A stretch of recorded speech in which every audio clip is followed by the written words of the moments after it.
Assalamualaikum warahmatullahi wabarakatuh.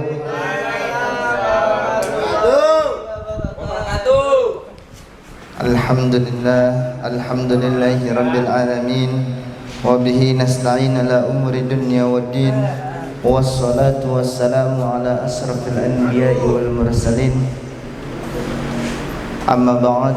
Qala Allah ta'ala fil Qur'anil Karim, A'udzu billahi minasy syaithanir rajim. Bismillahirrahmanirrahim. Rabbi shrah li sadri wa yassir li amri wahlul 'uqdatam min lisani yafqahu qawli. Amma. Hadirin hadirat yang hadir pada kesempatan hari ini, marilah sama-sama kita ucapkan puji serta syukur kehadiran Allah Subhanahu wa taala yang telah memberikan kita beribu-ribu macam nikmat, di antaranya nikmat iman, nikmat Islam, nikmat sehat wal afiyah, sehingga kita dapat berkumpul, bersilaturahmi, bekerja, menunaikan kewajiban kita di tempat ini. Kemudian tak lupa juga selawat bertangkaikan salam selalu tercurahkan kepada junjungan Nabi besar kita Nabi Muhammad sallallahu alaihi wasallam, kepada keluarganya, para sahabatnya, juga semoga sampai kepada kita selaku umatnya. Amin ya Allah. Pada hari ini karena kita berada di bulan Maulid, bulan Maulud, bulan kelahirannya Nabi Muhammad sallallahu alaihi wasallam, yang mana beliau diutus ke bumi ini sebagai nabi akhir zaman. Maka pada hari ini saya ingin membacakan sedikit tentang sirah atau kisahnya Nabi Muhammad sallallahu alaihi wasallam. Bahwasanya kalau memang kita cinta, kita mengaku sebagai umatnya, masa sih kita nggak mau tahu atau nggak mau mempelajari tentang apa yang kita cintai tersebut, seperti Nabi, daripada sejarahnya, daripada keluarganya, dan lain-lainnya. Ini ada suatu kitab yang menjelaskan tentang sirah nabawiyah atau kisah-kisah Nabi yang dikutip di dalam kitab Khulasatul Nurul Yaqin. Nah, pada bab pertama ini menjelaskan bahwasanya siratus Sayyidina Muhammad sallallahu alaihi wasallam min hayati Rasulullah sallallahu alaihi wasallam, daripada kehidupannya Nabi Muhammad sallallahu alaihi wasallam.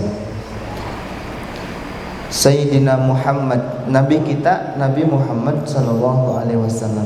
Siapakah beliau? Huwa Rasulullah, huwa rasulun ilallahi ilan nasi kafah. Bahwasanya Rasulullah sallallahu alaihi wasallam itu adalah nabi dan rasul ilan nasi kafah, yang diutus kepada seluruh umat keseluruhan. Wa akhirul anbiya, bahwasanya Nabi Muhammad ini diutus sebagai khatamul anbiya atau nabi yang terakhir, dan tidak ada nabi setelah Nabi Muhammad. Wa imamur rasul, dan bahwasanya Nabi Muhammad ini juga diutus sebagai imamnya para rasul. Ketika beliau hijrah dari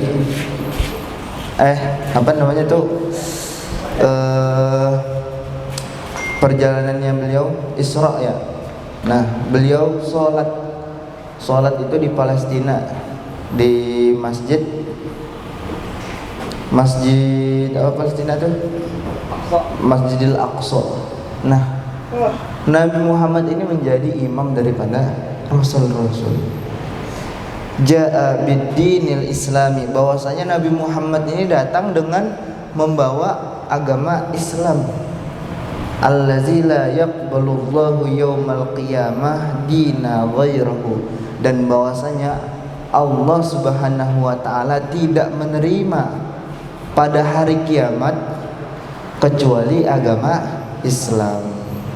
Wa huwa min nas'in sadatil Quraisy, bahwasanya Nabi Muhammad ini terlahir dari suatu kabilah, dari suatu suku yang mulia, yaitu sadatil Quraisy, yaitu kaum Quraisy.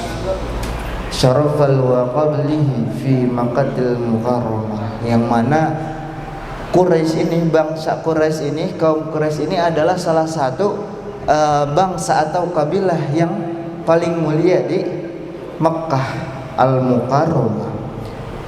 Wa yansilus nasabuhu bi Ismail dan Ibrahim, ibnu Ibrahim, bahwasanya Nabi Muhammad ini beliau kenasabannya itu bersambung dengan Nabiullah Ismail, putra dari Nabi Ibrahim alaihissalam. Bahwasanya kita patut nih mengenal Nabi ini, leluhurnya siapa. Bahkan yang mana dikisahkan bahwa Rasulullah SAW itu terjaga dari perzinahan. Kakeknya ini orang-orang mulia, orang-orang yang ketauhidannya sudah ada dari zaman Nabi Ibrahim gitu. Maka oleh karena itu senantiasa kita wajib nih untuk apa?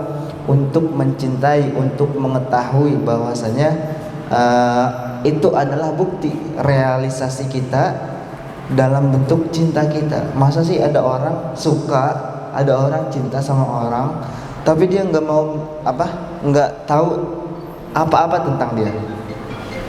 Kayak misalkan Opik suka sama cewek, cinta sama cewek, otomatis Opik tahu nggak keluarganya ada siapa keluarganya, siapa temennya, siapa sahabatnya, apa yang dia suka. Begitupun kita, ketika kita benar-benar mencintai Nabi Muhammad, maka wajib untuk kita untuk mengetahui silsilah beliau, minimal ayah beliau, anak-anak beliau, istri-istri beliau. Karena bentuk atau itu merupakan suatu realisasi kita atau bentuk. Dan senantiasa kita selalu berselawat kepada Nabi Muhammad SAW. Bahwasanya kata Nabi, aku kenal dengan umatku itu seukuran sebagaimana dia banyaknya berselawat kepadaku gitu. Jadi ada suatu cerita nih, ada seorang pemuda, beliau ini mimpi dengan Nabi, mimpi ketemu Nabi. Tapi ketika dia panggil, ya Rasulullah, dia dilewatin. Bahkan Rasulullah tidak menggubris gitu, tidak memperhatikan dia. Terus dia datangin nih, wahai Rasulullah, apakah kamu tidak mengenal saya? Gitu. Kata ulama mengatakan bahwasanya engkau ini adalah Nabi yang paling dekat pada umatmu, yang paling perhatian terhadap umatmu gitu. Sontak, apakah perkataan ulama itu salah? Kata Rasulullah, benar. Ulama bilang seperti itu, benar. Tapi kenalnya aku dengan umatku, bahwasanya seukuran berapa banyaknya seorang umat itu berselawat kepadaku. Akhirnya semenjak dari itu seorang pemuda tersebut dia selalu berselawat banyak, bahkan beliau menazarkan sehari itu minimal 100 kali berselawat kepada Nabi. Karena apa? Bahwasanya ketika seseorang hamba berselawat, maka akan disampaikan selawatnya, itu akan disampaikan ketika ia berselawat sekali. Wow. Ya Rasulullah, bahwasanya malaikat menyampaikan, ya Rasulullah, bahwasanya fulan bin fulan telah berselawat kepadaku. Rasul pun membalas untuk berselawat kepadanya bahkan 10 kali. Begitu. Jadi Alangkah baiknya ketika mulut ini kita bisa mengucap dengan kata-kata. Alangkah baiknya juga kita selingi dengan berselawat kepada Nabi Muhammad. Karena selawat ini itu adalah suatu amalan yang tidak ditolak meskipun kita kerjakan dengan riya. Bahkan selawat itu tidak akan tertolak daripada pahala-pahalanya, bahkan meskipun kita lakukan dengan riya.